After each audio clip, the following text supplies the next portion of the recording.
Okay, so this is a quick video on the new patient import module.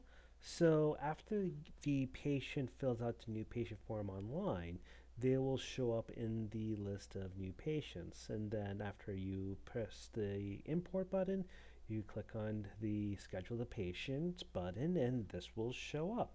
Now, I couldn't show those steps simply because of HIPAA reasons, and I didn't want to create another production environment just for this video, so apologies for that. So let's go over everything in the screen. You can view the folder of Mr. John Doe like that, and you can see all the items in it if you want to actually like edit the file or change a file or see anything else that was submitted. But that's more of a debugging thing. You don't really have to worry about that feature. For the new patient interview, in pain, no, that means they said they're not in pain. What's their chief complaint? So almost everything that they filled out on the new patient form will show up here one way or another, including the phone number or their email, and have these copy buttons because you could be on a touchscreen rather than a keyboard and mouse, and it's nice to have a nice little copy button and then be able to paste on a different app. Specifically, this is for using a third-party app like Linphone, so you can make the phone call by just copying and pasting the phone number, or sending a text message by copying and pasting the phone number. You can also do a verification of insurance ahead of time, so you can find out, okay, do they even have out of network benefits if we're out of network with them. You can even just see, oh, okay, they see the referral source, and they can even see more information like, oh, okay, I'll keep that in mind. Some patients write down other things like, hey, my patient has a breathing problem.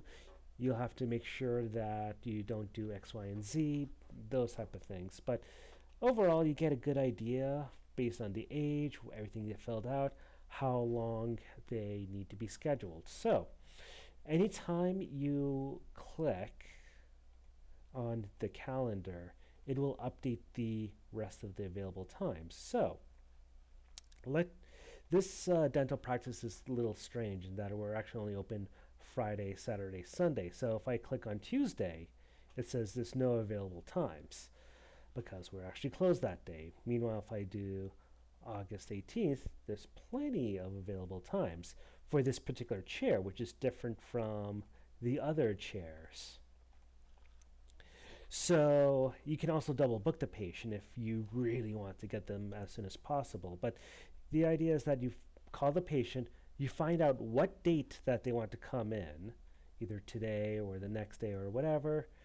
You select a chair based on the situation. In this dental practice, Hyrule is for hygiene, Alexandria is for fillings and extractions, and Konoha is mostly just fillings. So you could say, okay, they want to get an extraction done, or they just want to get a cleaning done. And then you select a time, and then what to schedule. So if all they want is just a comprehensive exam, you can just do that. But most likely, if they are not in pain, they'll want a comprehensive exam and prophy. And just to go over again, prophy essentially means a regular cleaning. You don't have to worry too much about the decodes for an adult cleaning versus child cleaning. The system will figure that out for you. And you can even put in some comments like when you talk to the patient, like, oh, yeah, patient has to leave by 2 p.m. or something like that. So, you know, ahead of time, oh, yeah, that's the current situation. And then once you click on the add appointment, they will show up in the actual schedule, and that's about it. So that's how you would import a patient into the system and actually schedule them in. Next, we will go over the whole scheduling system.